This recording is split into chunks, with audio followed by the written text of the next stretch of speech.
I got to tell you, this next issue made for a really spirited debate in our morning meeting. Get your child vaccinated or risk going to jail. The choice facing parents in Prince George's County, Maryland. Officials say the threat is a last resort. Critics say it goes too far. Barbara Lowe Fisher is president of the National Vaccine Information Center, an organization concerned about vaccine safety. And Barbara thinks this goes way too far. Dr. William Schaffner is chair of preventive medicine at Vanderbilt University. He is also on the CDC Advisory Committee on Immunization Practices. Thank you both for being with us.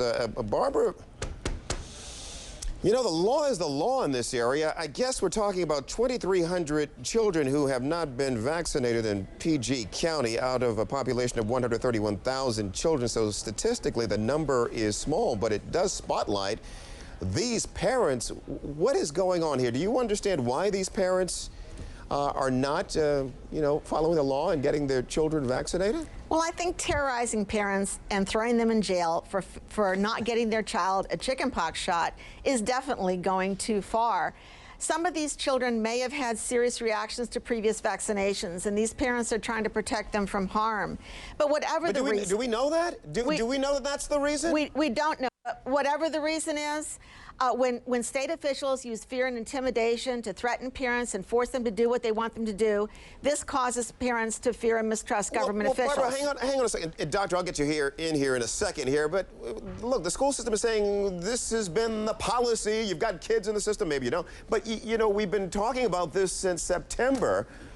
What else is the school system to do? What's a better way to handle this, Barbara? Well, these are two new vaccines that have been added to the schedule. And I think it raises the question, how many vaccines are we going to force our children to get in order to get a public education? A lot of parents are asking that question. They think too many vaccines are required. Hepatitis B is not a disease you get in a school setting, and chickenpox is very mild for most children. So that's maybe part of the issue here. Okay, Doctor, weigh in here. Yes, sir. Well, I think most of these parents have just, frankly, blown it off. There may be some with medical contraindications to their children or even a religious or philosophical objection, but Maryland has got a procedure that they can go through. We have eliminated virtually all of these diseases of childhood by obliging all of us to participate. If we all get our children vaccinated, each child is protected, and we help protect the others.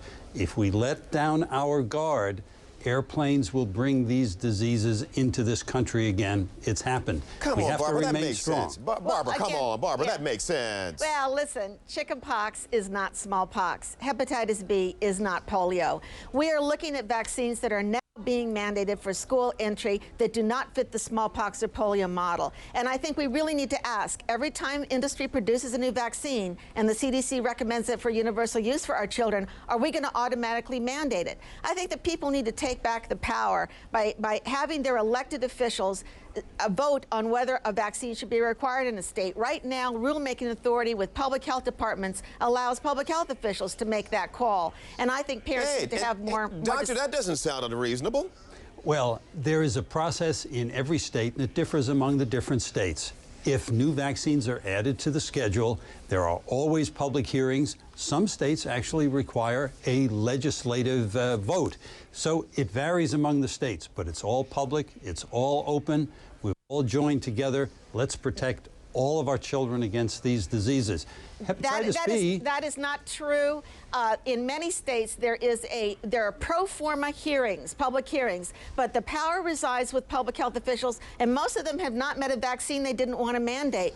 I think that we really need to have this debate because there are many more vaccines coming, and we need to know whether or not we're going to have the power through our elected officials of deciding which vaccines our children are going to be required to take. Hey, Barbara, I'm just curious, if there is a waiver system in Prince George's County, shouldn't these parents who have objections, whatever the reason, shouldn't they avail themselves to that system? The problem is a medical exemption is very hard to get because there are almost no contraindications now. When a doctor tries to a medical exemption, often he's harassed or she is harassed by the public health officials if that condition the child has does not strictly conform to the CDC guidelines. Religious exemption is almost impossible to get in many states too, because health officials are throwing parents in rooms and grilling them around. The doctor from Vanderbilt there in his lab coat, he just smirked. Why did you smirk, sir?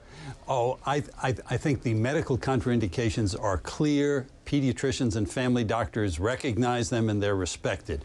Philosophic and religious exemptions, there's always a process in every state. Barbara's right. Some states are much tougher on that than others, but there is a process available. I think the equation is simple. Would you rather have children vaccinated or would you rather have the disease? The use of vaccines has been powerfully successful. Let her answer that, doctor. I think that the ethical principle of informed consent that is applied to every other medical procedure that carries a risk of injury or death must be also applied to vaccination, because the one-size-fits-all approach doesn't fit everyone. We have a lot of children who are regressing after vaccination into poor health. This is part of the reason this debate is getting so intense. Yeah.